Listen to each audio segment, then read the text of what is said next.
And I went to see the palm reader. She slowly brought me back to a back room where it was all dark, and she was a very eerie looking woman. And she said, "Sit down, my dear. I have something I'd like to talk to you about." And I gave her my hand, and she looked at my hand, and she started to tell me things that were really happening in my life. And I thought, how does she know these things?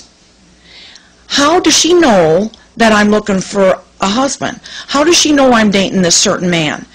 She said something to me that stuck in my spirit, or in my mind, not in my spirit, because I didn't know what that was. In my mind, she said to me, "You're going to come into a lot of money." And the first thing I thought, wow, I can use a lot of extra money. You know, I could buy this, I could buy that, I could do this with that, and then, well, I'll tell you why I think she said that. Then she said, "There is some trouble in your future, but I can't go into it. I don't think it's good for me to tell you. There's some terrible things that are going to happen to you in your future, so you need to be careful." And I took it as, whatever. You know, I always drive home drunk, and nothing ever happens to me. So, and nothing's happened to me all this time. And I think Jesus still loves me, because I do pray when I come home and say, "Thank you for letting me get home okay." But I was living two lives, and you can't live two lives. If you either live your life for God or you don't. And then you live your life for the world and for the devil. And I was living my life for the world, but yet I wanted a little piece of God to keep saying, "Forgive me, Lord, forgive me," but yet I keep going out and sinning. Well, I came home from work one night really late, because I worked till 12, and by the time I cleaned up and I got home to my apartment, it was like 1 in the morning.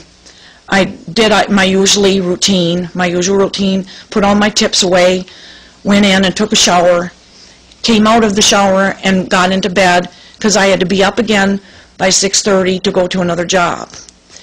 And I laid down in bed and turned off the lights and started to go to sleep. I fell off to sleep really swiftly, and I was awakened by a noise, and I opened my eyes and I looked, and down at the end of my bed were two beings. And I kept saying, "Who's here? Who is that? How'd you get in here?" And I couldn't move because something was holding me down. Slowly, whatever it was, lifted me up from my pillow and pushed me up against the wall, like a movement like this, and held me against the wall. And I couldn't move, and I kept saying, "Who are you? What do you want?" And there was a person in white and a person in black. And at first I thought it was somebody I worked with, because I kept looking like this and rubbing my eyes, and I kept thinking nobody's there.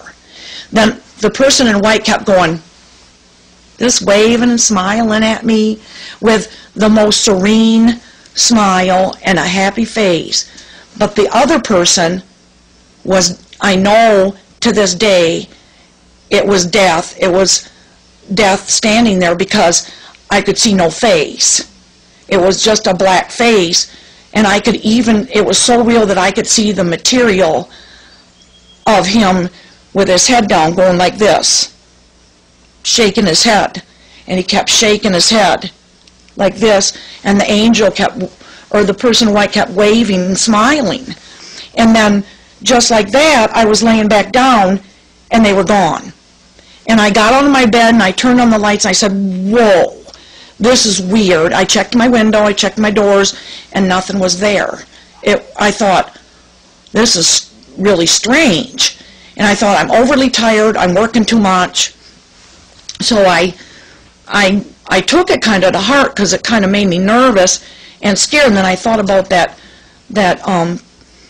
palm reader lady that told me that something might happen to me. And I thought, well, I wonder if that's what was going to happen to me. Well, I kind of blew it off, went to work, tried to tell one of my friends about it, and she laughed and said, "Oh, that's so stupid. You probably just had a bad dream. It's okay." And I did go out and party, and then I was leery, but I still kept going out and partying and doing wrong and doing bad. Okay, the night that I decided to go out and meet the Marines with my girlfriend, and this is really strange because you don't know me, but if you know me, I'm a person that's always late. I never show up on time, even to church.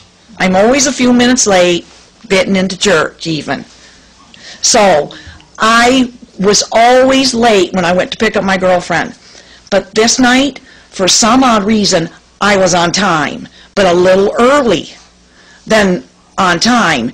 And she came out to my car and said, "What's going on? You're early. You're never early. You're always late." And I said, "I don't know." We both looked at the little clock in my car, which I remember, it said 8:38. And she said to me, "What's going on? Why are you so early?" I said, "I don't know."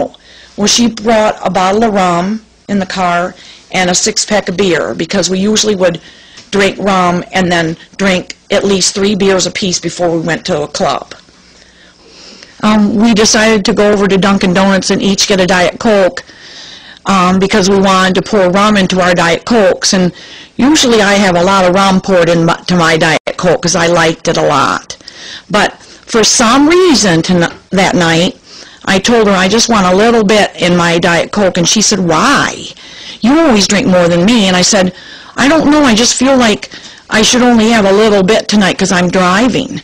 And she said, "Okay." So she poured a bunch into hers, and she poured a little in my cup, and we each took a couple drinks, and I turned on the car, and I drove out the parking lot from Dunkin' Donuts and started down the highway. It was a two-lane highway road with a cement medium in the middle where traffic went one way and then traffic came back the opposite direction across the medium. So I was driving towards town to go to a club. We got to a stoplight, to a red light, and we were bebopping to the music and having a good time and laughing and saying, "We're going to have fun tonight with those Marines, man. We're going to dance and drink and party." And I had this really strange feeling that, I don't know, I just was different. And just as we were looking up at the light going, "Hurry up, hurry up," I looked up at the light turned green, and I started slowly driving. I pushed on the gas just like that out of nowhere. Debbie grabbed my hand and she said, "Oh my God!" And I grabbed her hand and I looked, and lights, the car hit me head on and I left my body. And I started to fall down a hole. And I looked above me. I couldn't move my head, but I looked above me and I saw a big light, but I was falling away from the light, and I was like, what's going on? I started to go faster and faster down this big tunnel, and I kept trying to turn my head to look around, and as I was falling, the light was getting smaller, and I couldn't really move because I felt like it was the tunnel was small, but because the sides were black, I thought it was like just a small hole I was falling into. And just like that, all these hands kept coming out of the blackness, grabbing at me, trying to pull me in, and I kept going, "I don't want to go yet, I don't want to go yet, please don't let me go."